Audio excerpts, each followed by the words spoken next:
you walked away from an 8-figure. That means 10 plus. Yes. Is my math right? Yes. And that's cash without the stock. Dirty.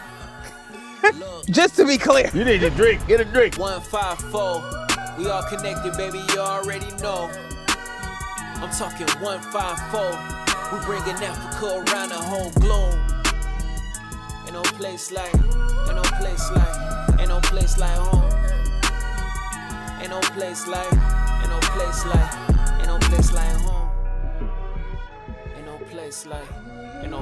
Welcome to another episode of 154. Today we are honored to host a true powerhouse, a Ghanaian American corporate icon, C-suite trailblazer, and a world-renowned, innovative marketing genius and titan. She's a globally celebrated businesswoman, recognized as one of the most sought-after executives in the world. She has held some of the most high-profile roles in the industry, from global CMO of Netflix to CBO at Uber, to head of marketing at Apple Music and iTunes, and head of music and entertainment marketing at PepsiCo. She's been named Forbes' #1 most influential CMO, inducted into the Marketing Hall of Fame, and honored in Billboard's Women in Music Hall of Fame for a decade-long streak on the most powerful women in music list. Harvard Business School even wrote a case study on her trailblazing career.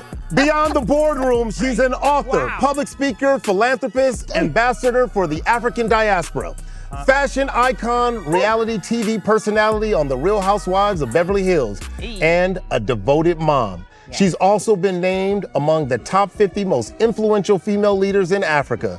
She's not just a leader, she's a legend. A true Renaissance woman. Please welcome the incomparable Bozoma Badass. Oh, I gotta give you a standing ovation. Saint John! This is a standing ovation. Standing ovation. Standing ovation. Jesus. Hey! Now, whoa, Nigel, I can't believe this. She does everything. I can't believe this. Oh, wow. That's standing ovation right there. I literally start breaking out into a sweat. You are so accomplished. I ran out of breath. I had to take another one. I felt like a loser. Yo! How about that? You What start am to I get doing? immediately envious. I'm so angry. You know what? Immediate envy. Well, you know what? Because of your accomplishment, we want to celebrate as we always do. We wanted to celebrate in a different way.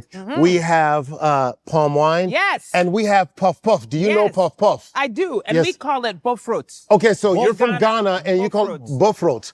Okay, so we have bofrot here and we have palm wine. That's correct. Yes. You're correct, people. You have it in Ghana too? In fact, Palm wine? I was about to say, Yes, I think we eat it. You can either do it with... Oh, this is Ghanaian. This is Ghanaian palm wine. Palm wine. Now we're going against jell-up rices and palm wine. Let's see who has the better drink. Look, let me tell you. Yeah. Okay. Okay. This is Ghanaian. Cheers. Correct. Cheers. Thank you very much. Yeah. Cheers. Woo. How exciting. Straight from Ghana, so we wanted to honor you in that way. All right. It's Ghanaian. Now, All right, it's Ghanaian. It's Ghanaian. Touch Nigerian No, because but there's a let little. me tell you Yes, something. We okay, do go on. have a liquor that I don't believe Nigerians have Okay. that is even more potent. Whoa. What's that called? It's called apateshi. Apateshi. Apateshi. Oh, yes. what's apateshi? And it is like, it's a clear liquid. Okay. So it's like a vodka, gin type, but it's more like moonshine, I would say. Oh, no, we don't have a. We don't have that. Okay, no. No, but apateshi, they have a drink called kokokro, which is the sound that a rooster makes. Kokokro, That's an African And rooster. Let me tell you. Kokokro. Yes. Kokokro. Time to wake up now. Kokokro. Because when you drink apateshi, you'll be up until the morning. Really? Do you make Ghanaian? Now, is it Ghanaian or Ghanaian? Ghanaian. Ghanaian. Okay, all right. Because you know, Ghanaian, please. some people say Ghanaian, I don't know why they say that. so it's They Ghanaian. do the hard A in between somewhere. Ghanaian. I'm like, no, Ghanaian. So Boz, the world knows you as Boz. Bose, excuse me, Bose. Damn. Bose. The world knows you as Bose. Yes. Give us your full Ghanaian name. Oh, yeah. Bozoma Efiba Mamichi, Arthur Saint John. Arthur St. John. Yes. That's The Arthur, insane. now the Arthur is my maiden name, and it's a colonized version of Atta. Atta. A-T-T-A, Okay. which is Atta. an Nzima name, very western side of Ghana. Okay. When the borders were drawn, they split the Nzima people, and so some of them are in the Ivory Coast, and some of them are in Ghana. Ivory Coast. But it is a very typical Nzima name. I love that you shared that. I like that. I don't, we talked about this a lot on the show. When, the colonization happened, it's really hard. It's like literally I try to paint the visual of literally having a home. You're in the home with your family and somebody just splits your home in half and say you were part of this country and you were part of this country and we were part of the same home. Like that visual is so... That's right. Because we don't learn that. I never learned that in school, right? You just hear colonization as just this broad idea, but when you say it that way... it's very much in my family. Like I have cousins who are Ivorian. Wow. Because that's how the lines were drawn. And it wasn't that long ago. Right. It wasn't that long ago. Not at all. Right. It's like, you say, oh, your uncle's father's brother's cousin. And you're like, oh yeah, right over there. And some are still living. And we share the name. And the thing is that my name, Bozoma, is a very typical Nzima name, but it is familial. And so if you are related to me or we're related to each other, that's how we share the name. And so it's descended from one person, right? So there are Nzimas who are in Ivory Coast named Bozoma as well. Wow. Okay. I knew that. So great. We've had this share of food and drinks. What's your favorite Ghanaian food? Oh gosh. Well, I eat mostly Ghanaian food. Okay. Like almost every day. My mom's at my house right now with some red and fried plantain. Okay. That's the Come beans, on. Oh yeah, and the stew. Yes. Oh yeah. Yes, but what are we talking about? Yesterday I had eba and corned beef stew. I had eba yesterday. Did you? You know what I mean? I went to a Duke. Like when I come from the airport, starving. Yeah. And I went, a Duque's, that's just right by the airport. It's right by the airport. I love it too, because the dude there is rude as hell. I know it's going to be good. That's perfect. Exactly. He's know it's going to be this is professional. Incredible. What do you want? Exactly. Okay. That's professional. He just doesn't. Maybe he has it, maybe he doesn't. Right. I had a goosey, a goat, and everybody I was like in heaven. Yeah. But I think wache maybe is my favorite Ghanaian dish. It's like rice and peas in Caribbean culture, right? With like some red stew, goat. That's all. That's very Jamaican. That's why Jamaicans connect to we Ghana. Put some spaghetti on there. I don't know where the spaghetti came from. I don't know where some Italian. That's Italian. And look, I'm gonna make fun of my own people. A boiled egg. A boiled egg. Yeah. What is that? I mean, you and I think Somalians.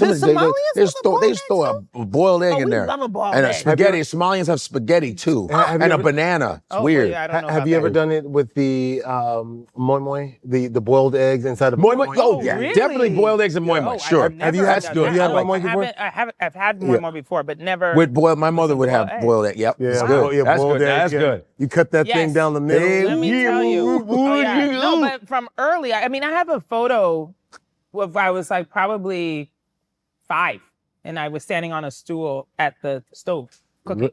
So you know a lot. So you know a lot about food, and what I love about you is, I've just been kind of researching and just really kind of, seeing you throughout the years, and I'm going, you keep it real. Oh yes. So we're gonna get right into it. Oh yes, 100%. Who has the best jollof rice? Stop it. I mean, Ghana or Nigeria? Okay, so she knows it's Nigeria. No, she doesn't believe that. No. Wait, no. You know what? I'm going to say this, and it's going to be very controversial. Okay. I believe Ghanaians have the best jollof because that's how I've grown up. But if we're being objective, we got to give it to the Senegalese. Senegal wins. All right. Senegal wins. I'm sorry. I mean, you know what I'm saying? I eat a lot of Senegalese food. Let's get out of the competition. I've never had it. So I've had Ghanaians. I've had Nigerians. But ours is the long grain. Our jollof is long grain. They got these tiny. I do tibujen, tibu yap. I've eaten Senegal. Hello. I was trying to talk. A pro out here. That's a professional. So when I lived in Harlem, I would go to a Senegalese restaurant right down the street every day. Little Senegal. And there's a lot of them in Harlem, so I would eat it every tibujen, tibu yap, sort. I would eat it. Did you have the authentic one with all the? Because it's like a whole bunch. You know how I had the authentic one? Because the place had mixed mac furniture. Yes, exactly. It wasn't matching, so I knew this was authentic. Right. Some of them have placemats. They'd be like, "Brother, how are you?" And I go, "The placemat is laminated." Yeah, the placemat is. Dude, it looks like an apartment. That's right. And the music's playing from Senegal, like if you know Baba Mal is. Baba Mal is very famous Senegalese. Come on. And I was like, oh yeah, and the Senegalese people are cooking the food. It's taking forever. Oh, yes, my God. you're in the right place. So the music is right. Yes. You're in the right place. So I got to ask you then, the music. Who has the better Afro beats, Nigeria or Ghana? Nigeria Okay, has the better Afro beats. Okay, so you are keeping nobody messing with us on music. I gotta keep it. I mean, we gotta give credit when it's due. Okay, you know? right. Nigerians are we appreciate it because you have taken us spot. You know what I mean? We are out here. I think Nigerians are the Nike of West Africa. Oh, we're the Nike of Africans because everybody talks about Nigeria. You guys would be like Adidas. We Nike. Nike. Everybody talks about it. But Adidas is pretty It's pretty good. Yeah, well, Nike is Nike though. Well, and Nike Adidas is big. There's just a lot of y'all. there's You just beat us by numbers. Nike is flyer though. I like Adidas. I got both. There's But just some a about lot Nike. of y'all in the world. There's That's a lot. the thing. A lot of people we just don't realize. we just do it. A lot of people don't realize the population is like over 300 million. Oh yeah, no. There are a lot of. When I say that to people, I'm like, I think the stat is actually one about every 8 people on the planet is Nigerian. Other than Chinese, right? 8. Other than Chinese. No, the Chinese have like 3 in every 8. There's Chinese everywhere. No, but it's a very, very large population. Yeah, So, I love I it. respect it. Yeah. I'm not arguing with you people. Respect that. We everywhere. So you partnered with the Ghanaian government for the Year of Return. Yes, the and Year it of was such a Return. big move, to be able to open that up back up to the African diaspora. Yes. What did that mean to you, and how did you get involved with that? Let me tell you how crazy this story is. So I, was rising through the ranks of corporate and tech and, just my name was like hitting, right? Yeah. And so during UNGA, the United Nations General Assembly, I get invited to New York to accept an award in business, for business, like global business, etc. At the event, they were also honoring the president of Ghana on behalf of the people of Ghana for what he was about to basically tell the world. And it was during his first year in office. And his mission was to demand that the countries around the world basically strike all of their obstacles for becoming dual citizens. So he felt that if you're Black and you're in Germany, you should be able to be a dual citizen of Germany and an African country. And he was like, we're going to start with Ghana. And so I'm up, giving my acceptance speech. I knew that the president of Ghana was in the audience. And so I gave my acceptance speech in Fanti. Through and through. I didn't say a word of English. And so I come off the stage and his chief of staff is like, and I'm like, yes, sir. I come over and he was like, I want to talk to you about what I'm creating and the kind of messaging I want the world to hear from us. And this was in New York. And so that was in September. Oh. He invites me to Ghana in November. I fly out. I meet with the president. He tells me about his idea for the Year of Return. And I respectfully in the meeting, I'm like, that's great. Policy is fantastic. The way that you're communicating to the politicians is fantastic, but it will not land with consumers. It won't land with everyday people because it's too serious. It's like, and you're talking about ancestors in a way that feels like a burden. So people are not going to be excited about that. If you want people to come to Ghana and like accept this idea, they're not going to come. And so he was, and you know how it is, like, senior got like, people are very respectful. They're not speaking directly. Right. And clearly I am like, no, I'm just going to tell I'm you. going to tell you how it is, right. So he said, okay, go, you come up with the plan, come back in a month.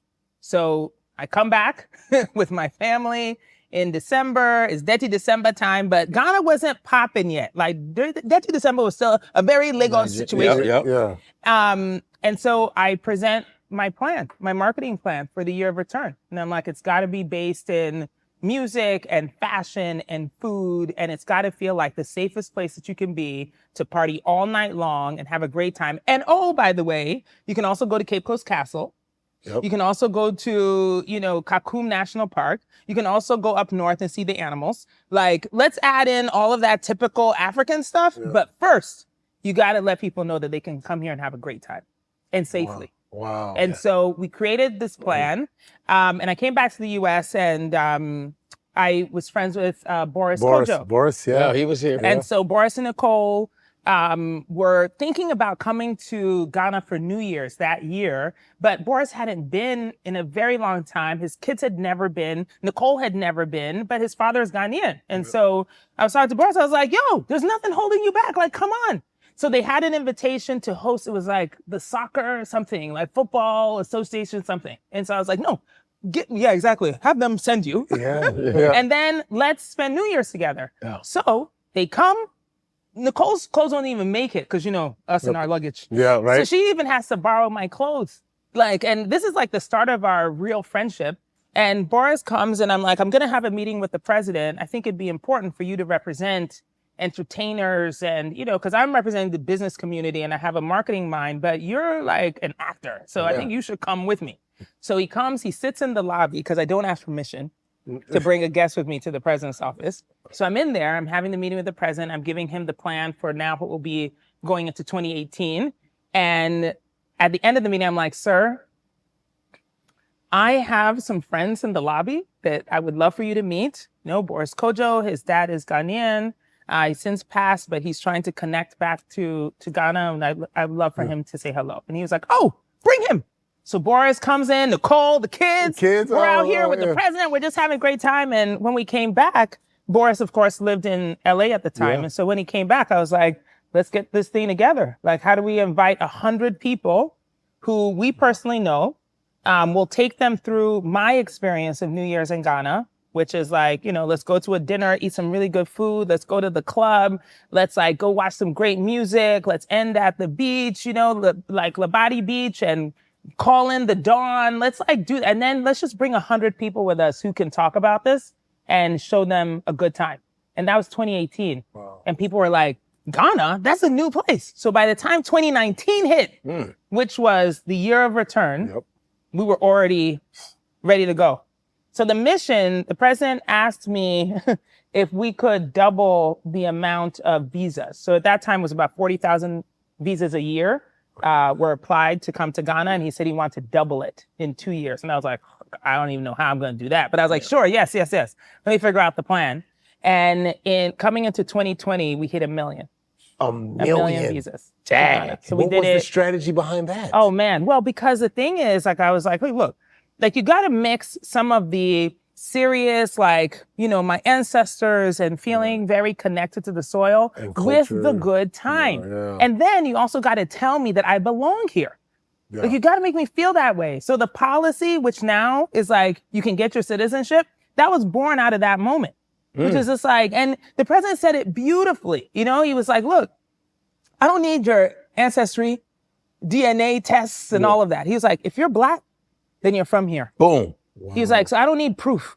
All you need to do is just come and apply. Wow. And then it was citizenship was being handed out. And it was fantastic. Do you think this will help to bridge the gap between African Americans and Africans? Because there's always been a little bit of that, and I call it misunderstanding. Yes. Because of the cultural differences, because of the lack of education on both sides. Let's just call it what it is. Yes. The lies. Yes. Thank you. The lies. The propaganda. It is not even about cultural differences, because go to New Orleans. Right. And show me some food. That reminds you of food that you've had in Nigeria. Show me some customs, some religions, some belief systems. Dances and culture. Oh my gosh, you'd be like, what? Harken right back to the continent. So it's not about a cultural difference. It's just lies that we've been told. So we're like, they don't like you. Right. By the way, they sold you. Right. So you can't trust them. Those people. Right. And so we're believing them. Like, we're all just going to believe them and let them tell the story? How you know that we sold you? Yeah, right. Because a white man told you we did that? Right. And you just gonna believe him? Well, they trained us to believe him. That's what I'm trying to tell you. He must so know. you would never question it. So it's a lot of propaganda that, of course, still permeates our cultural understandings. But for me, I'm like, hey, look, and this is what I always tell people who come to Ghana with me, right? Because I've continued bringing people. I mean, the last group that I brought, even just last year, was 120 people or so. And I'm like, the only thing I want you to do is have a great time and then go tell everybody.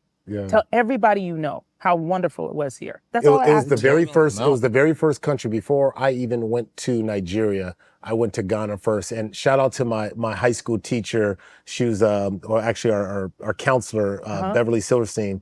And she thought that was important. You know, schools do these trips sometimes. You go to Washington, D.C., you go to San Francisco, you go to New York. And she says, I want to do this differently. Yeah. And she got the community behind, and we were the first group from Crenshaw High School to go to Ghana. And That's it was, crazy. it changed my life. My uncle drove from Nigeria to come see me. That was the first time I ever met my mom's brother. Oh my That's God. so It was dope. a trip, like even of all of us amazing. together, 30-something years or 30 years later. Oh, wow, Yeah. 30 years since high school. Wow. Yeah. Anyways, I'm longer. since high school. On the mother. And it just really it really had an Yeah. impact, and I never forgot it from the Yeah. castle, Yeah. you know, to going to the capital, to taking the drive to Kumasi. Oh my gosh, And yes. it was just, it is a special place. It's Yeah. like no other place, you Yeah. know, and I love Nigeria. I Yeah. also love Ghana. Yes, And yes. to have been there and to know like, you know, the culture and the richness in Ghana. Yes. And by the way, I am very Pan-African. Yeah. You know, it's in my No doubt. DNA. Like my father was a politician, very Pan-African, believed in one Africa. Kwame You know, Nkrumah. Kwame Nkrumah is an Nzima, okay? Oh, he's in a Zim? Oh, From the tribe, okay? Yeah, there it is. okay. So, but the idea of being able to, you know, obviously it's like competition is fun. Like, you know, we do that in a fun way, but also like, let's share the wealth. No you know? So doubt. it's like, Yeah. let's And tell Ghana's people to go always- to Zambia. yeah. You know what I'm saying? Yeah, Go to all Zambia. over. And you've Don't been- even just you've been forget, everywhere. forget Ghana and Nigeria. Go to Zambia. Yeah. You know, it's like, yes, everybody goes to South Africa. Fantastic. Go to Namibia. How about Go to that? Mali. Ah, Yeah. you know what I mean? Spread Burkina the- Faso. Please. Yeah, all over. Let's spread the wealth a little. Yes. Yeah, and you've been to different places because you also you were raised in Nairobi, Kenya. Yes. You spent some For a time while, there. yeah. Obviously, Accra, Ghana. Yeah. What did that do to you to be able to be on the East Coast and the West Coast? Oh. What did you learn? Because there had to have been so much. As much as there are similarities, I'm sure that there were a lot of differences. Huge differences. that you saw from East to West. Yes, but I think that's what makes me so proud of Africa today, right? Is that I understand that, yes, we want unity in a way that makes us strong and powerful, and we can combat some of these global ideas that keep us down. But at the same time, like, we are such a wonderfully diverse continent. It's Like, the most diverse. Even Neil deGrasse Tyson said most genetically Genetically. diverse continent because you can have all the traits come from Africa, which is facts because it's a woman. Yes. Everybody comes from a woman. Correct. You know, the black woman has that mitochondrial That's gene. right, that's right. The Eve gene. Eve gene that creates every from race. East Africa specifically. That's why a lot of black Yeah. women are missing. You know Are what? facts. Like they're Yeah. missing No. because they're okay. Well, Henrietta Lacks Yes. just got their family's finally suing because all of cancer cell research was taken from this From black woman her. in 1955. They took her unbeknownst to her. Yeah. They just stole her DNA. her cells, and then that's what all cancer cell research is from this black woman that they did not tell. Yeah. So now the family's finally suing Good. and getting Good their for them. finally. Yeah. But know? we were experimented on all the time. All of the time. You All know, the this time. all connect. All this stuff is connecting. Yeah. All this stuff connects. Yeah. So, But I really love that, diversity that we have in the Yes, continent. it's That amazing. From, language to clothes, Dances to to- dances to, food. Yeah. What's the there's biggest just- difference between Kenya and Ghana? Like, what are the big differences? Well, I would say, like, from a land standpoint, or even I would say culture, I think Kenya is very much centered around the safari and, the Serengeti. That's and, why they run so well. You know what? Now, you see what? You see? No. Get him. What? No, You see no. what I'm saying? you- Why we gotta go to Okay. Can Wait a I minute. think it's their. Who are I the think it's marathon champions? I think it's the altitude that helps the them. altitude. Well, if so it's that's altitude, what does that mean? altitude. You What know, does that mean? Kilimanjaro- Red blood cell production. That's why they train in Denver because You it's see? Look at you. 5,000 It's feet true. above sea level. Yeah. And who broke the 2-hour barrier? Chikobi, the guy from Kenya broke. They said that 2 hours can never be Was broken never- in 26.2 miles, and the Kenyan did it. Safaris. So it's not just you running shade. from tigers and lions with Okay. no shoes. You see what I'm saying? And then you come This to is how it America happens. and they You give mix you a the shoe. facts Guess what's going to happen? mix the facts You mix the facts with the shade, Yeah. and then you get facts. But I'm saying that's why they are there's a reason for it. It's the geography. That's why them Kenyan runners are that good. Lean. Oh, yeah. They're lean. No. And our bodies And are I think different. West diet, African too, by the bodies are way. different. What you I say? think diet too. Oh, the diet is crazy. What's the diet like? What's the A lot difference? of meal. So like cornmeal. Okay. You know, it's like base. And they're lean. How long did you live in Kenya? 3 years. 3 years. Yeah. Did you pick up any of the languages? No. No. Swahili. Okay. I mean, a little bit, but then Si Jambo I was Bibi, like, Si Jambo Bwana. I'm telling you, I'm like, Yo, your favorite president is Kenyan. My favorite president. who, Obama? Is that what you're saying? Oh my God. You You know what? You know, this is how you know it's a trick can't wait question. to- It's a trick question because even I was like, I don't want to get it Your wrong. favorite, because you can't wait to do I was Obama. like, is it? I First, dropped clear that. your I throat. dropped that. Ready? Yeah. Okay, I'll do it again. I I'll thought do it he again. was I'll do it an again. Kenyan president, but Yo, okay. man, your That's favorite fine. president is Kenyan. Well, let me be clear. Oh, wow. Well, first off, What don't is say happening? wow. And you've met Michelle, and I think you met Malia. This and is Sasha as amazing, well. actually. Well, thank you. You know what I hate about Thank Obama? you, everybody. I knew it. As soon as I brought up Kenya, he couldn't wait to open his big mouth. Swear to God. Well, you were the exact same person that questioned swear. my citizenship. And because you didn't want to you guys recognize are my wonderful father. runners. Is they this a run so debate? well. What is happening? You now? run well, but you don't run a good campaign. Can you believe it? Can you believe it? Can you? You are so wrong. Yo. What's wrong Yo. with you? What's wrong with both of y'all? What y'all doing? Obama, your mama, Obama. Obama, your mama. I rhyme. I'm a rapper. Wow. Obama's mama Oh, my goodness. brings the drama. I knew you would say. You see, this is how I know. Y'all are foolish. Okay? Y'all, damn fools. Okay. We were talking about languages because he gets into his Trump thing, and I just want to punch him as Obama. I want to punch him. Oh, my God. How many languages do you speak? 3. French. That was such a flex. No, I know. first off, no. She go. It depends on how I feel. Exactly. It's like, you know, If I'm in China, Okay. what? Yeah, I'm Okay. like, What are the 3 languages? English and then 2 Ghanaian. Two dialects. Ghanaian- No, you do French Yeah. too, though. No. I don't speak French, So actually. it's Fenty and Fanti is Fanti? an Akan language. Okay. So the Fantis and the Shantis are Shanti, very okay. close. Okay. But our language is just a little bit different. Oh, wow. So what was your first language? Fanti. Because my Fanti. mother is Fanti and my Okay. dad is Nzima. Oh, wow. Yeah, Okay. and we're matrilineal, you know, so we follow the mother's line in our inheritance and all that. Can you teach us like a couple of words? Like, how can I say? See, now look How at about what you hello? about to say. I want to throw. You got to learn bad words first. Why would you want to do? No, but actually, He's saying no, he's can looking we at me. talk about Can't wait that, to find a though? word. Let me tell you Okay. something so crazy. So this is what I think happens, especially for first gen kids, right? It's like if you learn the language from your parents, you are rarely learning the curse words. You're rarely learning body parts. Right. You know what I'm saying? Wow, yeah. So you don't know those words. And so I know, like, if somebody said you're speaking the Queen's English, I know the Queen's Fanti. You know what I mean? Like, it's clean. Yeah, it's clean. There's no formal. Yeah. There's no, like, Yeah. slangs up in there. Yeah. So it wasn't until I was, like, 30 that I learned were any introduced. curse word. Yeah. Oh, wow. I mean, you know, I had a Ghanaian boyfriend at one point that, you know, was saying some very complimentary things about, you know, my body. And I was like, I don't know what you're saying. I have no idea what you mean. And I had to are you ask talking for about? clarification. Yeah, right. Oh wow, that's cool too. Yeah. Give us a word. I mean, an easy one is Madasi. Madasi. Madasi. Yeah, Yes, which sir. is Madasi. thank you. Thank you, Madasi. Madasi. Yes, and everybody Madasi. knows Akwaba, Aquaba. What's no? which is welcome. Welcome. know, What, so- what about Aqua. shut up? Well, a That's not better bad. one, Kwasia. Kwasia. Kwasia. No, I knew you would throw it at me. Those are fools. Yeah, Wait, what are we saying? you're a fool. Ah, perfect. Yeah. But Nigerians just go, you are a fool. Yeah, we don't know you are foolish. No, I've learned some Olodo. Olodo. I've heard that. Yeah. Olodo. My Yoruba friends tell me. Olodo? What's Olodo? Yeah, that's I like should know, but I like don't a know. fool. It means fool. Olodo. Tell me, Olodo, what is that? Olodo. Oh, Uh-huh, crazy. yeah. Okay, you're a crazy Thank person. you. Yeah, see, I have a few. I have 1, 2. You know what I mean? That I can Hey, if I don't know the pass Yoruba, I'm going to We shit. just I'm said, telling are you. you mad? Perfect. You're Perfect. crazy.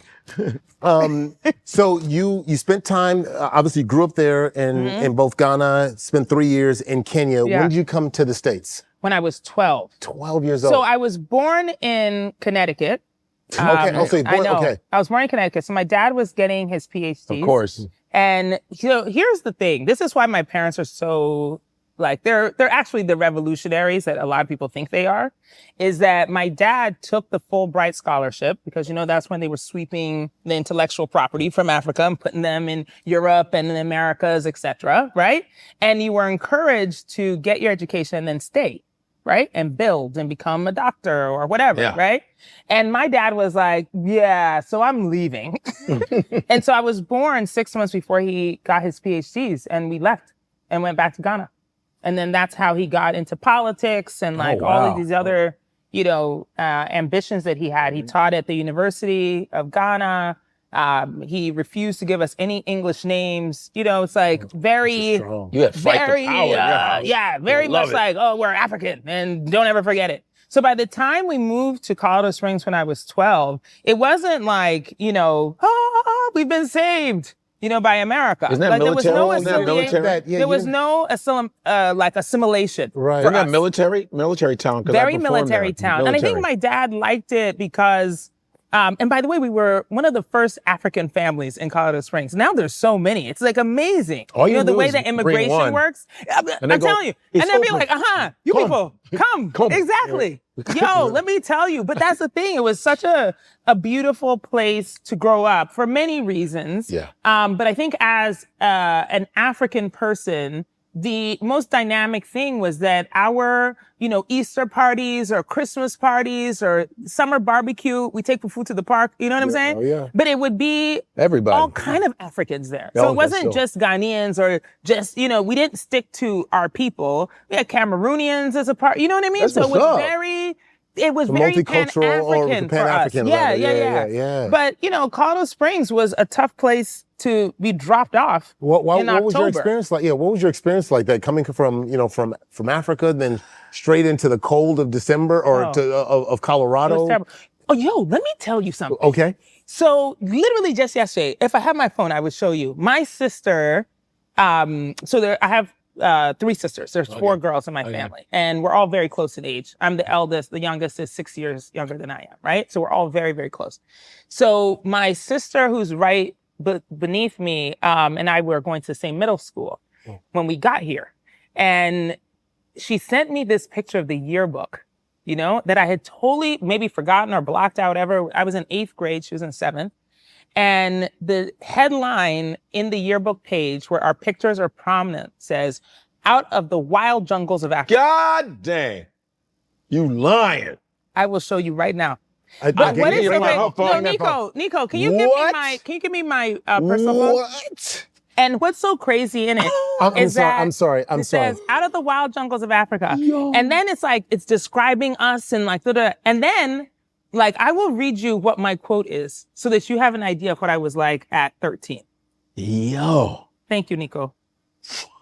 Yo, crazy. Woo. Let me tell you. And the funny thing is she says, my They put sister that in the yearbook. in the yearbook. Insane. She said, "Hope this doesn't freshly piss you off this morning." That's what my sister said. So she said, so the thing says, "Seeing stars and stripes. Out of the wild jungles of Africa and to the rocky mountains of Colorado came 2 new students, Bozoma and Elua Arthur, moved here from Ghana, West Africa. They are quick to point out that Africa isn't as untamed as it's often depicted. This isn't the first move to the United States for the Arthur family. In fact, Bozoma was born in Connecticut. Elua and her younger sister were born in Ghana. They've also lived in California and Washington, D.C. Their regular moves, including return stints to West Africa, are necessitated by Dr. Arthur's job.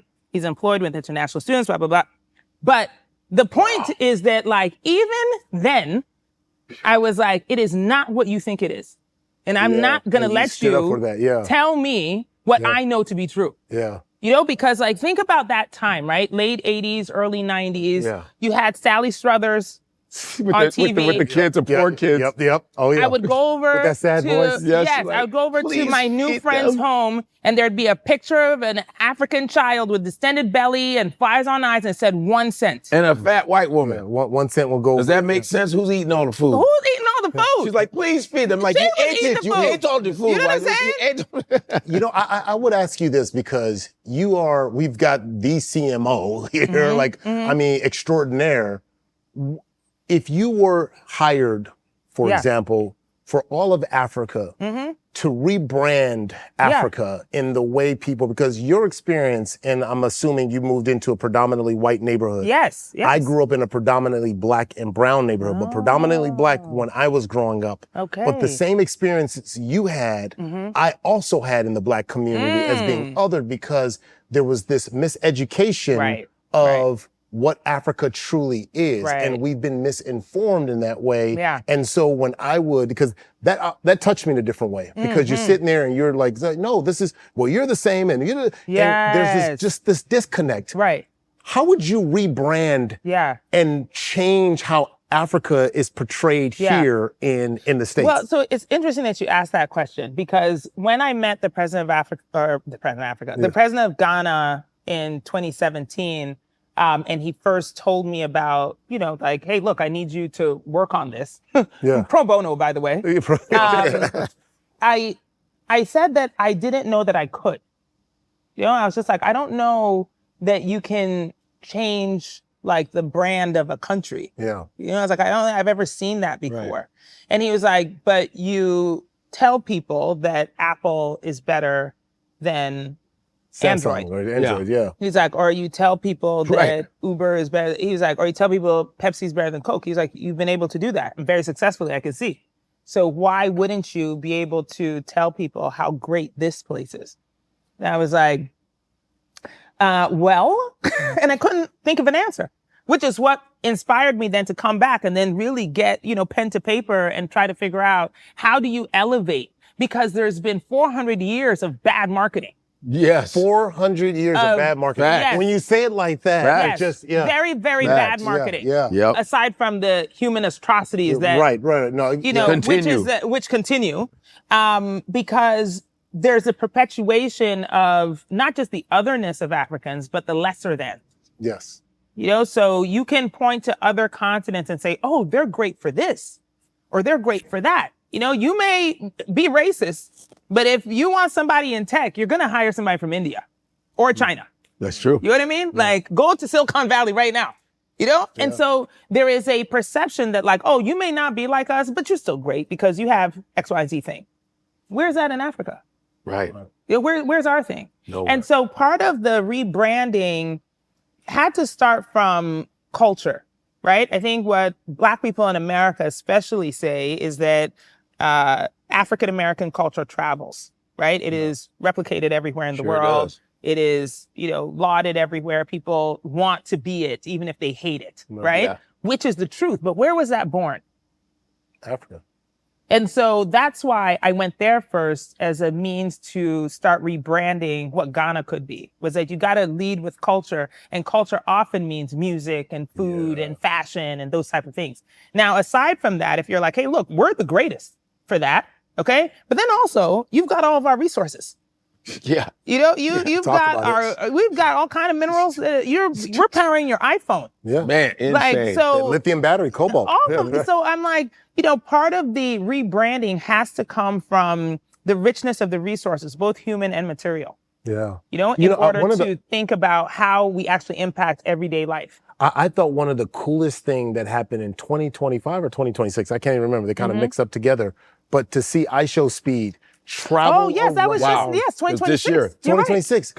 Right. He turned 21 this year. Yes. To see him travel around Amazing. in a way So and cool. go, it was this whole streaming thing and bringing it out. I loved just it. showed different ways. I loved it. Yeah. He's 20, and that helps for the youth. And he was like, because I was watching him in Egypt, watching him in Egypt, and he's like, he's going, well, I don't understand. How come all the noses are shot off? Oh. And the lady literally lied and goes, because, erosion. He goes, just the noses? Right, just the noses. Because it was a black smart. nose. Yeah, Come right. on. And thank God those noses were big because there was still some left. Look. So it's like this. It was like this. Now we black. Right. I swear. That one nostril was like, we black. Don't even trip. It's not possible to have a serious conversation with you. No, listen. It's actually because you know impossible. what? I know this history. But it's so good. I'm read up since I was 18. Yes. And also, too, I always think about this, and this is going to sound, people probably get on me for this, but when you're younger and you're watching some of these biblical stories, especially like Moses, right? And, you think about that, and you think about like, Ben-Hur, some of these places or whatever, and you start watching and you start thinking these ones that are taking place in Africa, I'm like, wait, where are we? Everybody is white in that movie. Everybody. How? Charlton Heston, I'm Moses. Can you imagine? But I never, as a kid, you don't know that. You don't know being misled. Yeah. But it wasn't until later in life, I'm going, wait a second. Yeah. But in your mind, it's still embedded in my mind of what that image is. Yeah, of course. There's a book that Freud wrote, Moses and Monotheism. He says that he's black.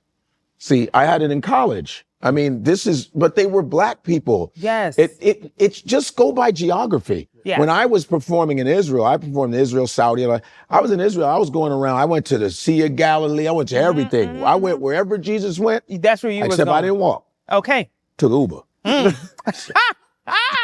my God. I don't want to be that Christ-like. You know what?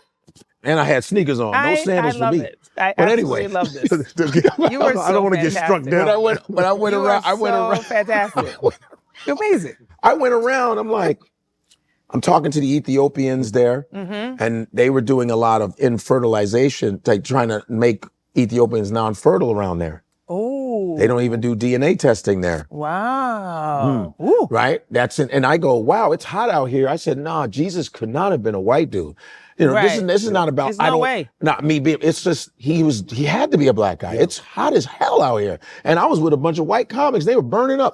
Exactly, I'm the only one standing and go, what's wrong? Right. What's the matter? They was like, dude. I'm like, You're like, no. I'm just getting stronger. Exactly. I don't This know is about you. vibranium out here. I'm just getting more powerful. I don't know why you guys are looking like lobsters out here.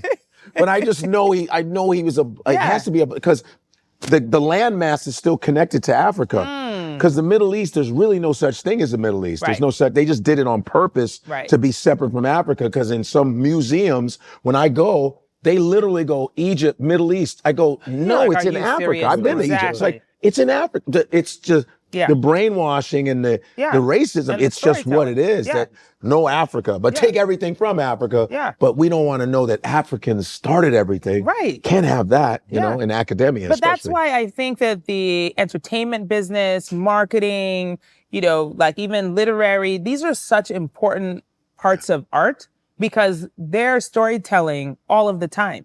It's like, and that's why I take my job as a marketer so seriously is that we're telling stories more often than any film studio in Hollywood, any author has written, any journalist articles. We're telling you so many things constantly in 30 seconds, all the time, every day. Then you walk outside, you see on billboards, you flipping through a magazine, you see print ads. Like we're telling you stuff all of the time.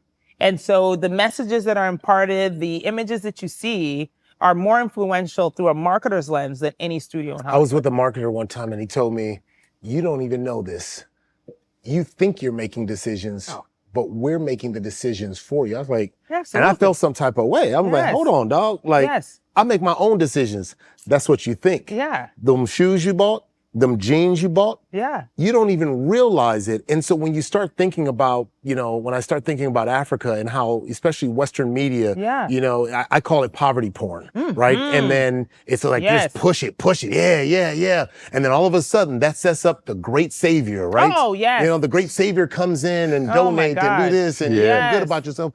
And it keeps you feeling like you are mightier, you are better. Of course. And I think about that. I'm going, wow, like, that is hard. So when you say 400 years of bad marketing, that is there's very much programming in how people think and behave and think. So to think that it happens on a subconscious level, not a conscious level. Yes, subconscious. When he said that, I was like, oh, dang, like. Constantly. And these decisions are made in boardrooms with a very small group of people. Yeah. Have you read the book, The Psychology of Persuasion? I haven't. Psychology of Persuasion goes into all of that.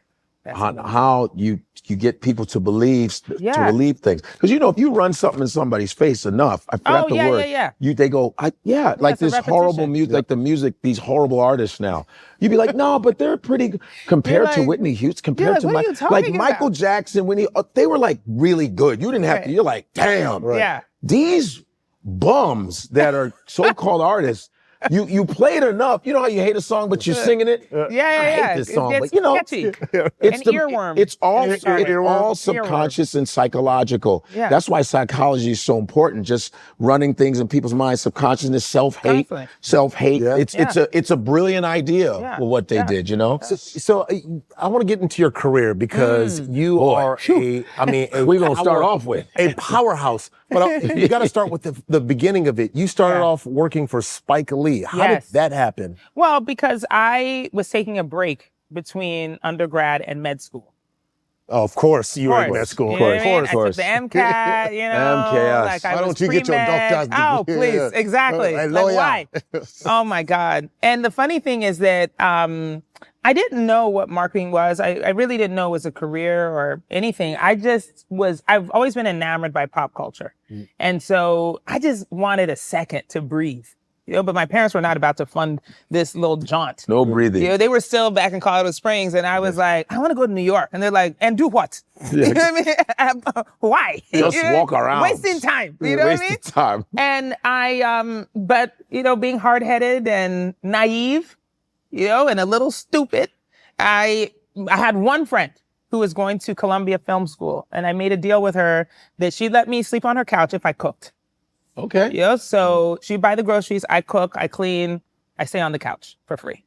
And every day I would call the temp agency, because also a very long time ago, you went to the corner, you picked up the payphone, and you called, okay? You put a quarter in. Absolutely. Yep. All right? And you would start calling at 6:30, okay? And you called every half hour until a job popped up for you.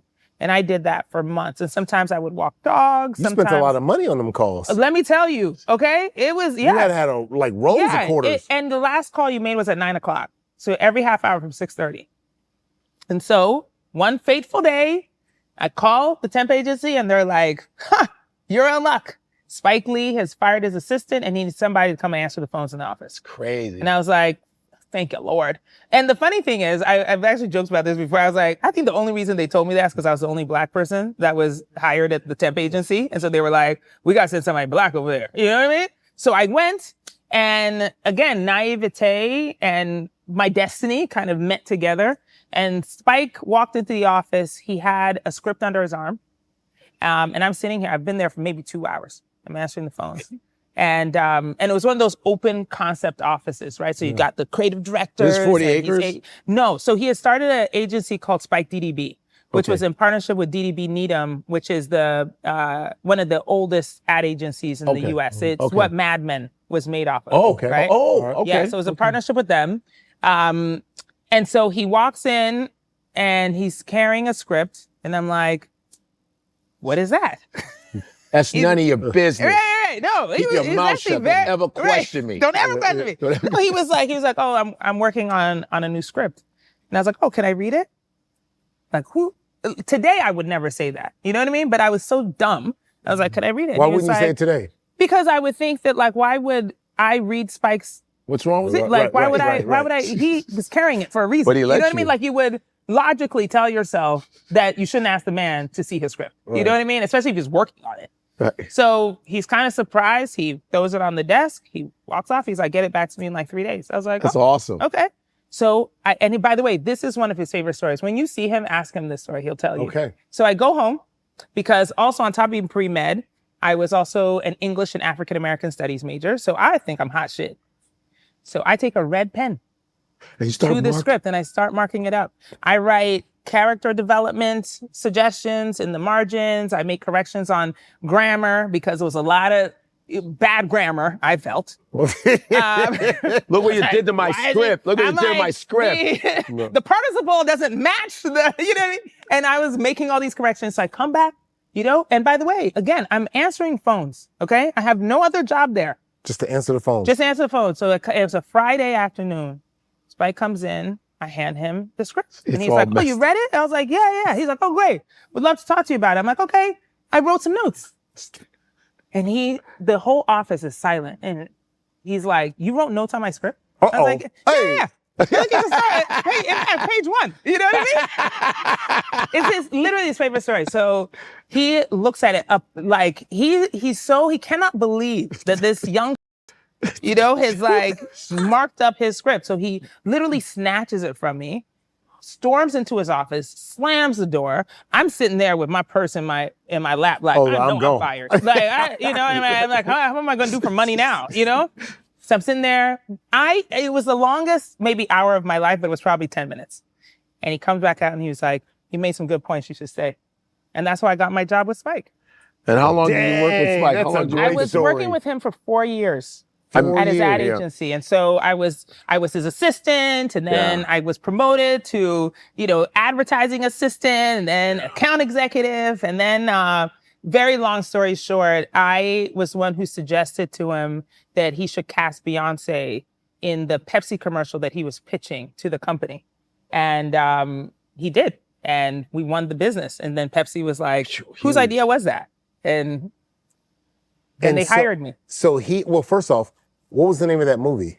So I had seen her TV movie called Carmen, the hip opera. It was on MTV. Okay. Starring Mekhi Phifer. And she was Carmen. Okay. It was, the critics panned it. They were like, it's the worst they've ever seen. But I thought it was fantastic. I was like, this marriage of opera and But it's hip-hop. us doing it. Yeah. Oh, But then there's you got Carmen Jones with Sidney Poitier and Dorothy Dandridge. You ever see Carmen Jones? That's what I'm saying. Yes. It's an opera from the 50s. Beautiful. So I thought she did a stellar job, but it was also at the time when she was trying to come out of Destiny's Child, and she wanted to be a actress go solo. And, the source had written an article saying Ashanti was going to knock her out the water and she should sit down. There's been no successful solo act from a girl group since Diana Ross, by the way, which is a fact. Oh, that's insane. And so she's never going to work. And they hated her performance, but I saw it and I was like, that's brilliant. And so I told Spike, and he went and watched it and he was like, I agree. Okay, so you were working with Spike, and then after working with him, you got the position with Pepsi. Yes. Yeah. Because they wanted to know whose idea it was. So right after that. Oh, it was almost immediate. Wow, that's insane. Yeah, like the commercial hit the air. It was a great success. How did you know to take that? Because that's not an easy, especially because it's easy to go, oh, of course, because we know Beyonce now. But I'm going to go back and rewind back to that time. Yeah. It wasn't as obvious as. It was not obvious. How did you do that? And you know what? Here's the thing. And I'm so glad it happened at that time. I was 25 years old. And by far the youngest in the office, who's going to ask my opinion? So I actually credit Spike very much. And I took some of that leadership idea from him, which is to say, you ask everybody for their opinion. He didn't ignore me.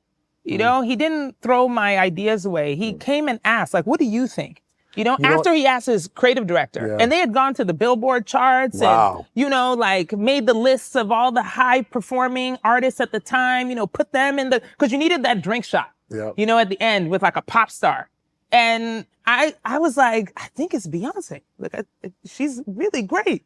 And everybody was like, that's a sign of great leadership. Yes. Because oftentimes, especially with a name like Spike Lee, it's easy to say, I'm established in this space. Yeah. Can't nobody give me any information. That's what I'm trying to say. So I'm going, what do you know? Like, it's like, no, I'm actually inviting you. That's some of the greatest leaders I've ever been around has that kind of. Yes.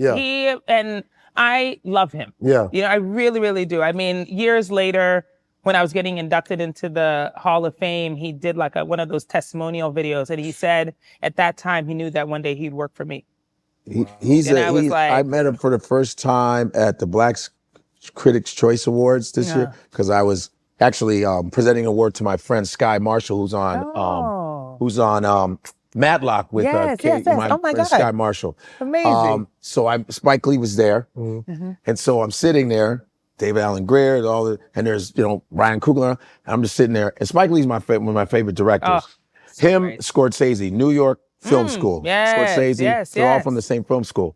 I've watched all his movies. I did a commercial with Spike Lee, but he hated me because I was from Chicago and I was wearing Michael Jordan. He goes, Lord have mercy. He's like, where'd you get that t-shirt? Right. Where'd you get the t-shirt? I go, I'm from Chicago. Oh, yeah? So you like Michael Jordan, I guess. I go, yeah, Mars. Come on, you were Mars.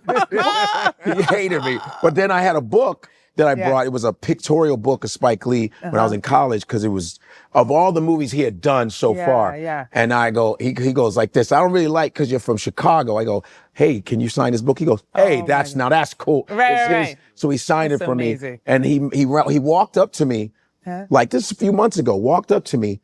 I see him come. I go, there goes Spike Lee. Right. Comes straight for me. Wow. And he goes, brother, the stuff you're doing online, keep it up, brother. That is keep amazing. It up. And one of my good friends is his lawyer, Rachel. My friend Rochelle Clairbeau, who I went to college with, is his lawyer, present lawyer. So just my favorite. I'm like, for him to say that to me. But that's the kind of person he is. Yeah. He seems really cool. I had a chance to do a Super Bowl commercial with him. Oh, cool. When the Super Bowl was in Minneapolis, in Minnesota. And I was so nervous. Oh, God. I was so nervous. They were doing because who wouldn't be nervous? Yeah, I was just like, consummate. I said, I'm being directed by Spike Lee. It was the wildest thing. That was an NBC commercial, NBC Super Bowl year, and it was one of the wildest things. I was like, and he comes off the bus and he gives us direction. I was like, and the whole time it was like, wah, wah, wah, wah. Yeah. Like Spike Lee directions from Spike Lee. No.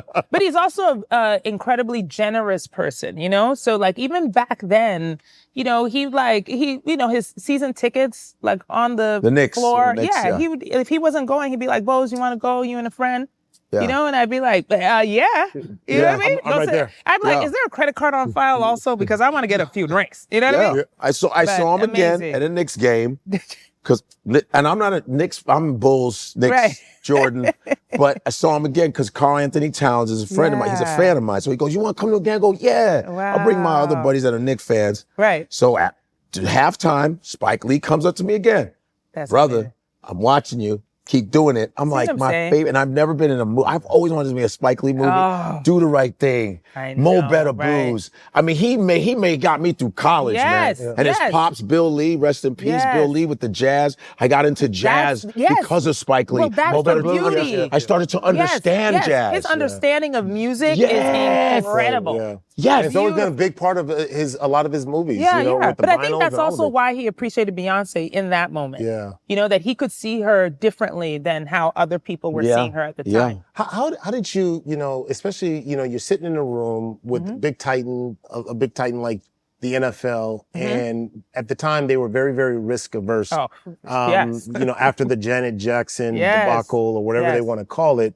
And at that time, prior to Justin Timberlake. Yes, Timberlake did it. Timberlake. But the impact, Justin Timberlake's name, but the impact happened especially Janet. to Janet. Absolutely. And he nailed. And on top of that, there was like a 9-10 year span. 10 years. Yeah, 10 years. 10 that years, we didn't exactly. see a black female artist just because of in the Super Bowl. But that was corny. So when you're sitting there and you're talking about getting like, how were you not nervous in going up against a big titan like the NFL and pitching that? I'm always nervous. I'm nervous now. Yeah. You know what I mean? Really? I always am. Yeah, but I like that energy, you know, because it really does propel me. I think people would be surprised to hear that I'm actually pretty shy and I'm pretty quiet. What? But this is a practiced persona, you know, that like I like my nervousness because it makes me have to speak louder and more directly and more forcefully, because otherwise I won't get anything out,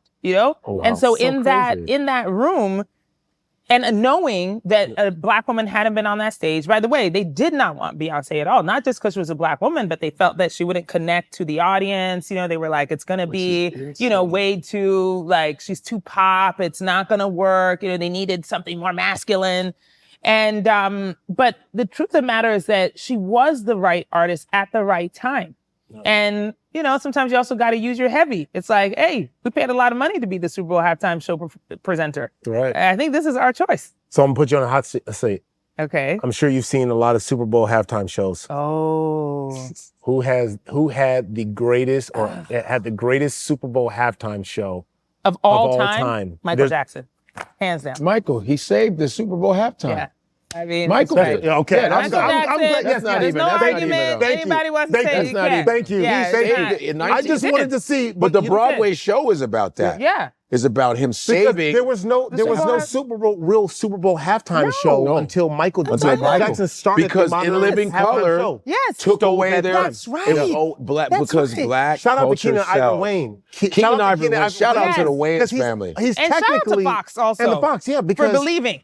that right there, like, how do you take the eyeballs? Once the NFL saw that they took eyeballs away and they had the smart clock at the bottom, like, okay, you can go back to the game after this. They go, oh, no, we're doing this. And the only way to do it is with the biggest performance of all time. Black talent. Football players, comedians, music, it's all black talent constantly. And they swear we don't sell. They just keep running that bullshit narrative. This one Blacks don't sell. So what are you talking about? Yes, back to the narrative. It's that propaganda. They running that machine, narrative. man. So you've only made this upward climb. You go from Spike Lee. It just keeps going. You met God.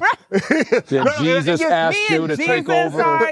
Then God say sit next to me. And then you get hands to write and work with Apple Music and Apple, like with Beats. Mm-hmm. How did that happen, that transition? And was it kind of like... Are you ready for this story? Yeah, yes. I'm waiting. Okay, so the scene is, I've been at PepsiCo for 10 years, okay? I have ascended. I'm now running music entertainment marketing. I've done Beyoncé for the Super Bowl halftime show. Life is on a high. She's won an Emmy for that performance. We've been like, F you to everybody who was a critic of the time. And that was in January. In May of that year, my husband of 10 years was diagnosed with cancer. By December, he was dead. And we had a 4-year-old daughter. And I have Bruno Mars coming in like 3 weeks on the Super Bowl. After the year after, it's going to be Katy Perry. The year after that, it's going to be Lady Gaga. I mean, there was no stopping, right? Right. I come out of bereavement leave. I go to the Super Bowl to watch Bruno and to execute, halftime. My husband had been dead like a month, not even. Damn. And I was at the game and, just sort of out of it, like I was like, I don't want to be doing this. I don't want to be here. I don't even like these people. I don't want my job. Like, I don't want to do any of the things. And I thought it was grief, but it was something more than that. What was it? And I think it was just sometimes you need a big boom in your life, to change it. Right. And although I don't want to at all have experienced that, and I never want to experience that again, I do believe that was one of the critical turning points in my life. Because at that game, I had a mutual friend with Dr. Dre. I didn't know Dre at the time, but mutual friend. And he says, hey, like Dre and Jimmy Iovine have Beats by Dre. They're based in LA. And they're going to start a music streaming service off of the back of Beats Electronics. And they're looking for a head of marketing. Reminder, this is January of 2014. And I'm in deep grief. Like, I can't even see straight. Imagine, yeah. And they're like, hey, look, they want to make you an offer. And I'm like, oh, yeah? It's going to take a lot, And I'm like kind of laughing, deranged, sounding. And so I take a napkin. It's like a movie. I take a napkin. I write a huge number on the paper and I slide it back to the guy. And he's like, okay, I'll be right back. And this is during the Super Bowl. He goes, he makes a call, he comes back, he's like, great, they accepted. Damn. And I'm like, so am I hired? Like, what are you talking about? So then I go home. I'm sorry. I'm like, you probably don't want to get into. I can't give you the number. 7 figures. But it was a very, very large number. Dang. And I was like, yeah, no. So I go back home. I quit my job. People are like, don't go. Stay here. Like, you're in grief. You probably having a mental breakdown. So you probably sit down. I have a 4-year-old. I'm like, I'm moving. I'm going. So I started the job at Beats 4 months after my husband had died. And I walk into the office. By the time I figure out where the lay of the land is, I get called into Jimmy and Dre's office. And they're like, okay, well, we want you to meet somebody. He's going to be here in an hour. And you're the reason, he's the reason why we got you here. So I'm like, what the hell could it be? So I go back to my office. I'm kind of twiddling my thumbs, getting ready. They gave me no information. So I can't even prep for the meeting, right? Call me an hour later. I come into the office. It's Tim Cook.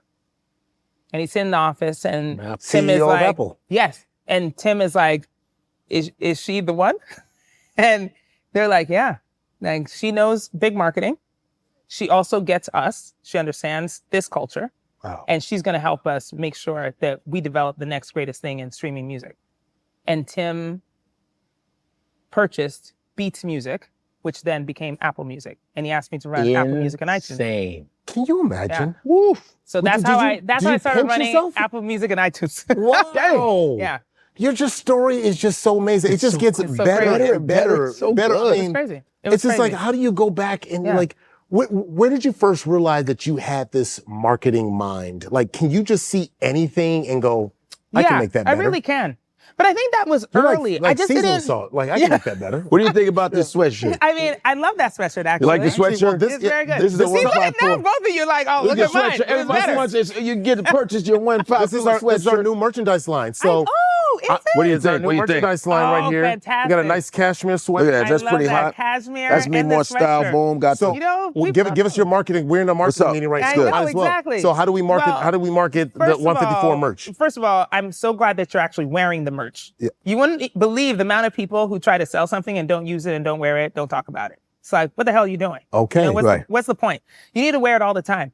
And matter of fact, as soon as you get tired talking about it, that's Yeah. just when you're just getting started. That's when you're getting started. That's when you're getting started. That's when Okay. you're, getting into people's minds with what you have going on. So Okay. you need to talk about it constantly. all Always the plug it. time. Wear your own Okay. stuff. All right. Wear your Wear it. own Get stuff. high You on see your me own wearing supply. it. You Get high on your own supply. Oh, heard Yeah. it right here. Yeah. Oh, that's cool. all right, cool. That's right. Yeah. Okay. So the story doesn't stop there. You thought it was that was it. Like, I mean, Oh, no. Jimmy Iovine, Tim Cook, and then Yeah. doo-doom, Yeah. doo-doom, Netflix Yes. comes calling. How Yeah. did you make the jump from that having this successful swing? When Yeah. did you think this is the right time now to move to I saw the Netflix? article on you too when you got it. Oh, on Netflix? sure Yeah, I did. know. Sure That did. became a very big thing. Like, it was so shocking to me, you know? Well, black person. Yeah, black it's woman. true. I mean, so black I saw. woman I is the literally first- read it. What I was read the it. article that you It's read? that she was the head of. Yeah. I was like, oh wow, I remember. Now I'm Yeah. like, oh, It was so wild because Yeah. it was also 'Cause you're at the the first start of black- the pandemic. Yep. I was the first black executive. And yes, C-suite during the at Netflix. pandemic. Yep. And it's so crazy because, and this is part of like, if I have a testimony, it is this, right? Which is that people will often tell you not to do the thing, the next thing that you're feeling called to do because they want to use logic, but logic is actually not what gets you the magic. The magic is given to you, and then you need to follow that. And everybody doesn't have it. So how will they even recognize it? How will they feel it? And usually it does feel uncomfortable. It's not something that is like certain and you're like, oh, I must go. I must do this. It's a very uncomfortable feeling. And so in each job change that I've had, people have been like, no, don't do that. When I was going from Pepsi to Yeah, like, why would you leave with Jimmy Pepsi? and Yeah, Dre, yeah, they were yeah. like, are you absolutely out of your mind? Like, you've got 4 Super Bowls lined up. You're going to quit and go work for Dr. Dre? Like at Beats Electronics? You're going to go sell headphones? And then look, boom, I'm running Apple Music and iTunes. Man. What It's like- was it in the gut? Because I think this is the important thing. If we take anything away, because I heard Yeah. you once say this before, is like lean less on logic and really dig into the instincts. Yes. And I thought that was interesting, but some people don't know what instincts feel Yes, what they like. feel like. Yeah. So here's the thing. Now, by the way, I've done a TED Talk on this. by the way. Okay. I've watched. However- Oh, we're gonna watch it. I watched. How long is But- it? It's 12 minutes and 13 seconds. Did you know do what? a TED Talk? No, but I watched. Okay. I watched. No, you look like you'd be a great TED Talker. Oh, I want to talk actually- about merch. Actually, you would. Huh? Actually, you would be. Yeah, I appreciate that. You know what? The thing about intuition and instinct is that I don't actually have to describe it to you. You know what it feels like. You just ignore it all the time. And I like to give this analogy, right? Which is like, okay, we're in California. Okay, let's pretend you have a friend who's from Michigan. And they call you at, in February. And they're like, I'm coming to visit. What should I pack? And you're like, oh, bring a sweater and, some long johns and, some boots because it's cold. And they're coming from Michigan. They show up here, it's 70 degrees. And they're like, you told me to pack a sweater and why would you do that? And you're like, oh, well, because it's cold to me. Well, that's how instinct works. It's like you're depending on somebody else to tell you what you would have known if you had simply asked a different question. If you simply said, what is the temperature? Wow. Instead of what should I pack? Oh, that's a good Right, right, You know? right. And so for me, I'm like, instinct and intuition is always like that. Instead of asking somebody, should I take this job? Should I date this person? Should I go to this meeting? Should I go to this party? Should I wear this thing? It's like, ask questions that are going to help you make your decision. Right. Because you actually do have the answer. And then stop relying on logic. Don't do the pro and con list, because you're obviously talking yourself into a bad idea or talking yourself out of a very good one. But what about data? Because, sometimes, like I have this show concept idea and people go, the data says that, they're not watching this or they don't want this. Yes. And then you go, how do you go against that when the data says otherwise? Well, the data is based on the past. Right. And what you're trying to do is talk to the future. Yeah. And so it's like, if you just relied on data all the time, you'd always get it wrong. Just look to 2020. It's like all of us, every marketer, every TV exec, everybody, who had anything to do with strategic plans failed that year. Yeah. Because it's like, we all had 5-year plans. And then it was like, oh shoot, the world has shut down. And only the people who were really good at instinct won at that time. And I believe that's why Ted Sarandos, who's the CEO of Netflix, called me. And he was like, you know what?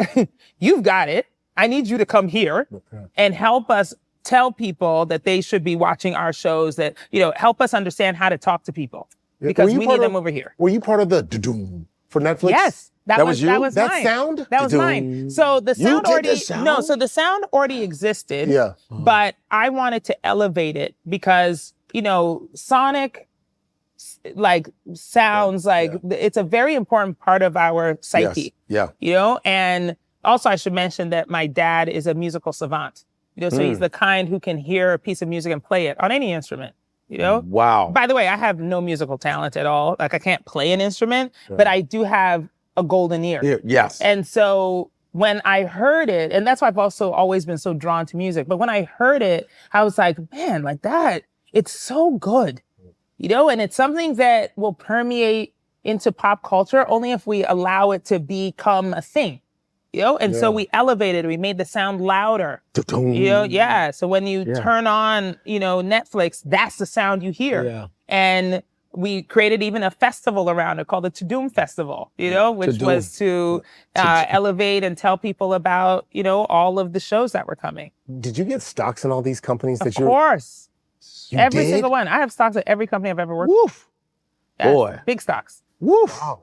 You said that and answered that like you ain't like you. No, really. Yeah. I mean, I think anyone who works in any kind of corporate entity Get stocks in them. should absolutely get stock. You should get it as a part of your salary. Don't just take the cash.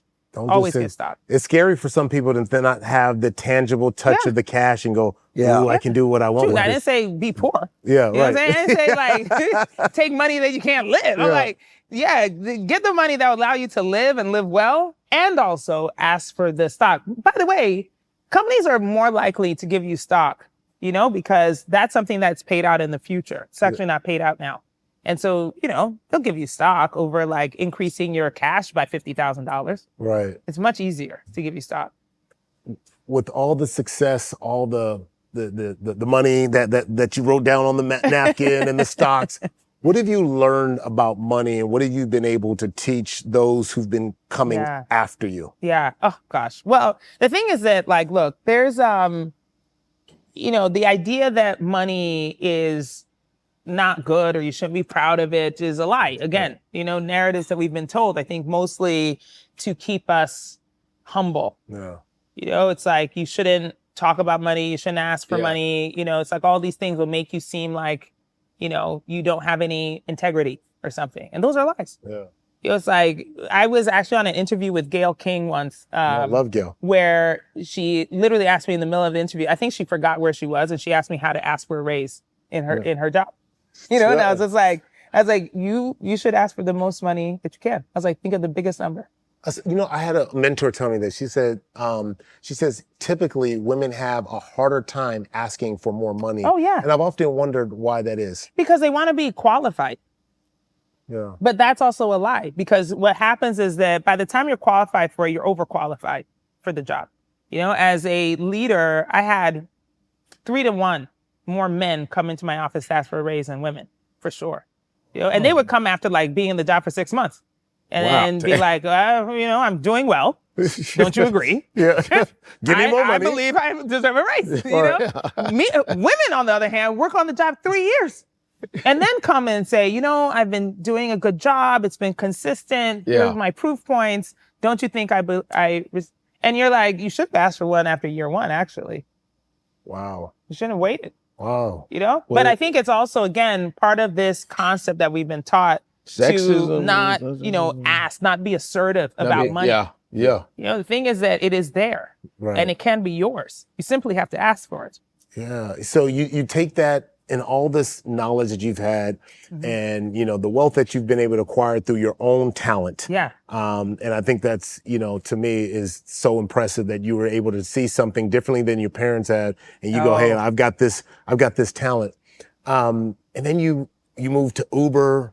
Yeah. And then from Uber, you do what you do there, what you've done all along.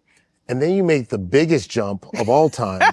And then you go into Real Housewives of Beverly Hills. Yeah. What the hell? That, to me, like you are the Michael Jordan. Yes, you are. When it comes to CMOs. Yeah. And you go, hey, I'm going to do what Michael Jordan did and go to play baseball. Right. Like, that's funny. I've never thought of it like that. I mean, that's how when I'm looking at them, like, as I'm going through your life story, and I'm going, wait, what made you go, this is the direction? Because I want to hear this gut instinct. Well, but here's the thing. That is part of it, right? Which is that Netflix was the last corporate job that I had, the last role. And I really left because I wanted to write my memoir. And publisher had been trying to get me to write it for a long time. And they wanted me to write the how to climb the corporate ladder in heels book, Boss Chick, for dummies, that kind of book. And I was like, I want to talk about what it's really like to be a leader, what life really looks like. Like, how do you become this person? And if I'm writing a memoir, I'm going to talk about my grief. I'm going to talk about losses. I'm going to talk about my Africanness. I'm going to talk about the challenges I faced. And I still succeeded, in spite of all those things. And when the book was published, I thought I was on a sabbatical, just a little break from corporate, and I'd go right back. And I was like, I don't want to go back, but my ego was ahead of me. And, I'd always been like, Bozoma Saint John, CMO of this, and blah, blah, blah, and she's on this list and that list. And people had stopped calling me. They didn't call me to come to the parties or, to the conferences and stuff. And I was like, man, this sucks.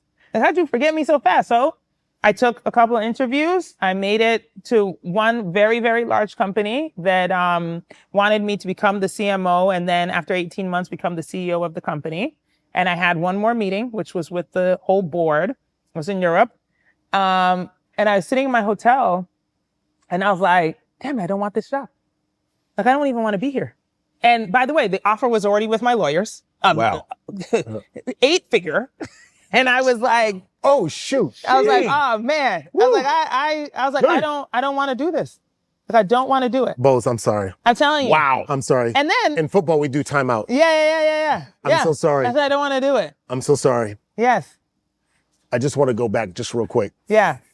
You walked away from an 8-figure. That means 10 plus. Yes. Is my math right? Yes. And that's cash without the stock. Hey! Just to be clear. You need a drink. Get a drink. Get a cool. Oh my goodness. No, it was seriously. I don't know. I should say it lightly at all. No, I know you're not saying like you're not saying this as a flex. No, what not at all. Tells me is that you were born with this unique DNA of understanding what success is. Yes. Success is, and that's hard. I'm choking because I'm going, dang, that's enough for me to retire right But now. she didn't want it though. No, but she didn't want it. But when you don't want something, I didn't want it. It's not about the money. And the thing is that and this is why again I counsel so passionately about understanding your instinct and hearing that voice because it will never lead you wrong. I said this the other day and it was almost like an epiphany to me because it was the first time I could actually articulate it and it's going to sound very, No, you say you it's going to be out real. here. So I do believe that your intuition and sometimes, that voice that you hear is actually your future self telling you about the things you're supposed to do right now. I believe that. I 100% and we often don't listen to it, but it's telling you. But why do we not listen? Well, see, because we don't have proof in this life. As a performer, where comedy is the hardest to make money in and all this other stuff. Yeah. And it's easy to be that way because the rejection is just at levels of like, damn, how come I can't get over there? And you go, why don't you just walk in and tell them? Right. I don't want to do that. You're the gatekeeping. Right. You know what I mean? I'm just saying sometimes you just go, nah, I don't want to do that. Yeah. You know, because they can beat you down to where you go, even if you have an idea, you say, even when you have an idea, you go, oh, I got a great idea for a TV show. Yeah. Nah, I ain't doing that. Yeah. They're gonna, there's a lot of insecurity and apprehension because you get beat down. Yeah. And then you think, oh, well, I'm black. They probably ain't gonna take that. Right. If I was, all of that at you. You know what I mean? But the thing is that, like, I think it's a little deeper than that because the ideas and the, inspiration that you have for things, that's like the frosting. Yeah. On top of the intuition and the opportunities that come to you. So often what happens is you miss the opportunity and therefore you can't actually ever tell the idea. So it's like you miss the opportunity. Miss the opportunity, and so therefore you can't ever deliver the idea in the way it's supposed to be given. Wow. So you missed that meeting, or you didn't go to that show, you didn't go to that dinner, you didn't do, and therefore the person you would have met at the dinner is the one that the idea belonged to. And you didn't go. It's almost like placing because you believe in all that? Do you believe in all the universal stuff? Do you ever believe in that new age stuff thinking or no? Not really. Okay. I have it's a difficult thing for me because I'm very mathematical and very science-based. Yeah. But I do believe this. I do believe in this because it's happened to me so often. Yeah. And I think when people are surprised by my career or by decisions I've made that have turned into something else, they're just like, how did that? And I'm like, I'm trying to tell you that 80-year-old Boz told me. And I simply listened. And so when I decided to leave from that hotel room, I didn't even go to the meeting. Like I wrote them an email and I was like, thank you so much for the opportunity, but I'm going to decline. And I cried my eyes out because I was like, what am I doing? I mean, I'm a single parent. I take care of my parents and several family members. They pop up. Look, so those 8 figures go a long way, when you're building houses back home. Right. And so I was very scared, and I think that's also a misunderstanding about intuition and instinct is that somehow it's supposed to feel so secure that you're so sure. And that's not what it is either. You just have to have belief, that what you're hearing and what you're feeling is the truth. Yeah, and I think walking. also too, I found that even for me, like in my life and the things that I've been able to accomplish, it's always pushing up against fear. Yeah. And then you said it earlier, it made me chuckle in my head because it's just like you have this nervousness and there's two things you either retreat or you just push forward even with that. And it's like that whole saying of be comfortable with being uncomfortable. And then on the other side of fear always seems to be where the magic lies.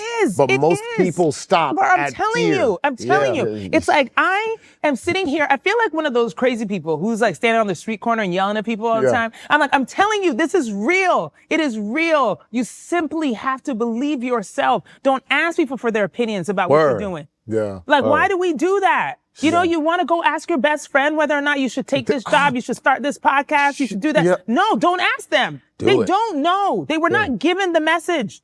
And so they're going to advise you terribly, by the way, even if they've already done the thing, even if they're the movie star that you hope you would be. Why would you ask them for their advice when they're not living your life? I absolutely love this. It doesn't make any sense to me. And so the thing is, but we've been taught that. Hey, mentors. Yep. And people who are more successful than you. And you should and you silence the voice on the inside. Yes, constantly. Shout out to my old teammate Tyrone Wheatley. And when I was a rookie, I would always go, "Is it bad? Should I? Is it bad? Is it bad if I do this? And one day he just sat there and made me mid-season. He goes, "Akbar, stop asking me if it's bad or if you should do something. Trust yourself and just believe it." And I was like, damn, like Tyrone came at me hot. There you go. And it Good, froze Tyrone. me. Yeah. And I was like, and I never forgot that. And I took that with me. Yeah. I have never even had the chance to even tell him that. Wow. But he said, stop asking me, because I would always go to him like, he's the veteran. I remember watching you on TV. And you think he's successful. Why would you ask him? But they would tell you in some of these successful books, be around people who are better than you. Be around people who are sick. That's what they would tell you. They write in these books. Please. It's all lies. You know what I mean? It's like, okay, they were successful because they listened to the thing they're supposed to do. So now you're going to listen to what they do? Right. Because that's not for you. Right. It's that Michigan story you were talking about, coming from Detroit. I'm telling you. Right. Yes. So the thing is, when I left that opportunity and came home, and by the way, it wasn't like immediate that something else happened. I was depressed and sitting in my house for like 3 months looking at myself like, why did I do that? You know, looking at my bank account and being like, yeah, I could be doing something else now, you know what I mean? And feeling like a dummy. You know, by the way, again, let's insert African parents who are just like, hey, you foolish girl. You foolish girl. You know, stupid. You know what I mean? Like, I was like, I promise you, I shouldn't even told you that I didn't take it down. I love how real you are. I'm telling you. So, 100. But the thing is that, so this is what had happened. Okay. I'm sitting there, an email comes to my assistant. It's from the executives at Bravo. And they're like, we would like to talk to Boz about becoming a housewife of Beverly Hills. The funny thing is, I thought they were writing me to become the CMO of Bravo. I didn't think it was like to be on TV as a housewife. I mean, it was just so not in my frame of reference at all. And so I go to the meeting thinking we're going to talk about what they need at the network. Right. And they were like, no, we want you to be a housewife. And I was like, are you kidding me? Like, what the hell kind of meeting is this? You know, but I went home and I knew it was what I had to do. It was one of those where I was just like, oh man, you gotta be kidding me. Like this can't be real. Like, cause what am I gonna do? Get on TV and fight with white women? Like, I don't wanna do that. You know, exactly. On the next episode. People, you know, it's like, I don't want to do this. Oh, what? Yeah. But then, you know, they always splashing wine in each other. Oh my God. I told you I didn't like it. Watch the current episodes. Oh, shoot. Well, hold on. I mean, you've got a nice stature and you also have the status as well. Ain't nobody messing with you. Look. I know nobody else. They're trying. They're trying. They're trying. But my point in this story is that in that very first episode, the very first time I appear on screen on The Housewives, they run through my resume, right? I'm wearing this fabulous outfit. It was made in Ghana, hand flown to me. Hand flown. Okay? Like, I am fabulous. And also I've got a resume to back it up. Yeah. What I didn't know was that Jimmy Fallon's wife, Nancy, was watching that show. She's a fan of the show. And she sees me on there, hears my resume, and it's just like, oh my God.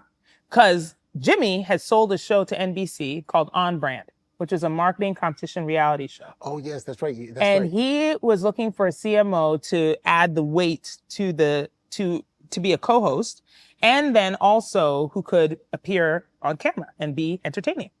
And he had talked to dozens of CMOs and didn't have any luck. Yeah. And so his wife sees me and is like, Jimmy, I found your co-host. And so he calls my people. We get on a Zoom. Yeah. Within 5 minutes, we're agreed that I'm going to also do his show on NBC. Wow. And it's like this amazing moment because it's like the people who poo-pooed and wrote the think pieces and said, why would a person do a reality show? You're a hack. You're has-been. You know, you can't get another job. That's why you're doing reality TV. And it's like, ho, baby, I promise you, that's not it. Yeah, right. But also it's because this next chapter of my life is in this direction. And I believe that. And so I have to follow it regardless of what the naysayers say because of what is happening in here.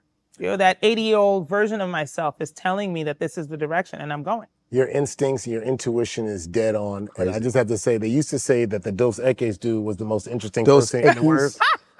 You are the most interesting person in the world. Just like, Kookaroo. And I have to say, the only way to really let you out of here properly is to celebrate you, a strong Ghanaian woman with our very own chef, Chef Timmy. Chef Timmy, come on out. Chef Timmy, a meal here. Straight from Ghana. No, we come bearing gifts. Yeah, there he is. Okay. What is this Ghanaian meal we have here? It's a burrito. It's a burrito. It's African burrito. So what do we have here? It's an African suya spiced chicken wrap. with the grilled chicken skewers to go with that. Oh, thank you. Yeah. I'm so appreciative. Oh, this is so wonderful. Like this. Hey, in fact, thank you. Chef Timmy, you want to tell her where you are? Yes, we're located downtown. Downtown In Los LA here. Angeles? Yes. Get out of here. Yes, Maiwa we are. Kitchen. Maiwa Kitchen. Yeah, and we're on IG. It's Maiwa Kitchen LA. We're on all of your social media handles. Love it. We're also on the ordering channel. So Good. Uber. yeah, Gotta Uber, still have stock Grubhub, there. all of that. So I'm gonna need people to order Uber. Okay. Very good. Thank you so much. Let This you is enjoy your meal. pleasure. Thank you. Look at it. And then so look at this good. sauce too. It's so good. I'm gonna take this with me as well. I did want to have this conversation with you, and it's a touchy one. I lost my mother on right before I was going to the NFL. It was wow. my senior year in college. So sorry. Last game of the season. And you were talking in that TED and a little bit, and even some of the stuff that I was just reading up on you about grief and how you've handled grief. And I found it fascinating because so many people deal with grief in different ways. For me, I've always described it as like a kettle, sometimes it comes out a little bit, but when it comes out, tears comes out. Even now, as I'm even talking about it, you hold it back. How have you been able to deal with the grief in your life? Because you lost your husband, you also early on, lost my daughter. lost your daughter, Lost a boyfriend to suicide. lost a boyfriend to suicide. Wow. What have you learned about grief, and how have you learned to like kind of manage and move with it? Right. Okay. So this is a big one because, people deal with grief in all kind of ways, and I'd be lying if I sat here and said, I'm fearless and, I don't think about the years and who cares when you go or something like that. But that's a lie. I'm very afraid of death. I'm afraid of all of the things by all kind of ways because I've experienced it so much and it's been such a constant. And so the only way I've been able to manage what I would say is sort of like the opposite of grief, which is the obsession with life, is to think about it in a way one of my favorite authors says, Diane Ackerman. I'll paraphrase it. She says that I want to get to the end of my life and have not just lived the length of it. I want to have lived the width of it. Ooh.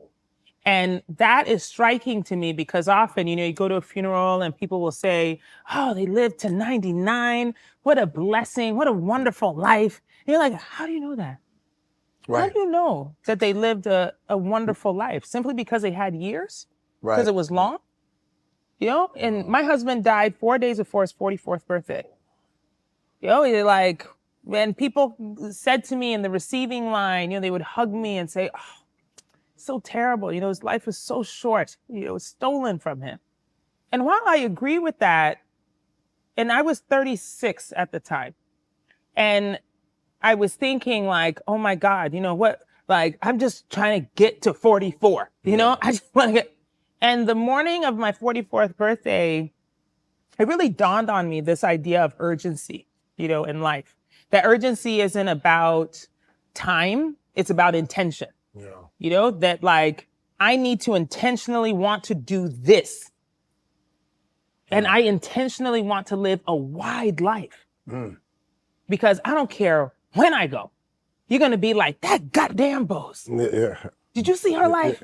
Yeah, she lived it. She lived. Yeah. And it is what inspires me to break against what conventional wisdom says, or people are like, don't do that thing. That's too much of a risk. Why would you do that? Blah, blah, blah. Because I'm like, you're going to look at my life and be awed by it. Not just because of the highs that I've reached, but because of the recklessness with which I live it. That you're going to be like, my God, if only we could all do that. Yeah. And you can. Yeah. It's simply that you have to believe it. So you have to live life urgently. And it doesn't matter if, you've lost so many people. Live the life that they could have. Live it fully and widely and wildly. No. Well, you're living now because you're about to get married. Yay! You're about to get married. Yeah. Congratulations. Thank you. I wanted to end on that. How excited are you? Like, what's in the plans? Oh man, well I've been a widow for 12 years. You know what I mean? Yeah. At this point, it's like who can even deal with me? You know? Because let me tell you, I'm a very independent person. I forgot how to be a wife. You know? No, but it's so exciting. It really is because I don't think that I dared to think about marrying anyone else.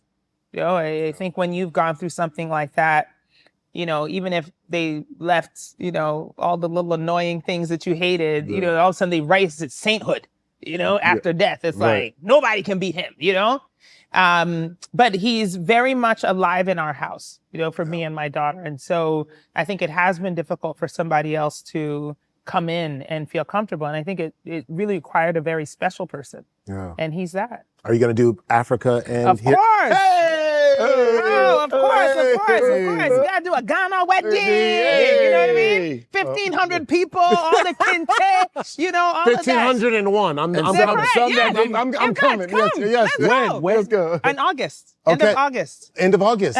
Michael Jackson's birthday? What's Let's that? be August going. 29th? The 21st is the wedding. 21st. Okay, 21st. What day is that? What is Okay. it? Yeah, and then we'll come to America and do one here too. All right, let's go. Well, Boz, thank you so much. Oh, this has been an honor. This was so great. Thank you. I am so thrilled. We're friends now. We met in the DMs. I'm very proud of that because I was like, I almost broke my finger responding. You know, I couldn't respond fast enough. But I'm so grateful. Yeah, for the we're friends outreach. now, yo. Yeah. This is awesome. This is it. great. And you got to come over so that my mom can make you some good Ghana food. Oh, Okay. yeah. Come on now. Yeah, Come on. yeah, You're out here, right? You're out here? I'm here. Come on. I'm in So New whenever York. you're I'm in here. New York. When I come. Like, no, but for real. No, but you will I'm eat the going to jollof. let you know. I'm You like, will yo. eat the Ghana jollof. I will eat it. That's You all know what happened. I will come over. I will come over today. I tell you. And I will give you my Look. honest opinion. Look, I tell you, come, let's go. No, we coming. We coming through. I Coming take through. the challenge. Boz, thank you so This much has for been rocking great. with us on 154. Thank you. 154, we all connected, baby, you already know. I'm talking 154, we bringing Africa around the whole globe. Ain't no place like home. Ain't no place like home. Ain't no place like,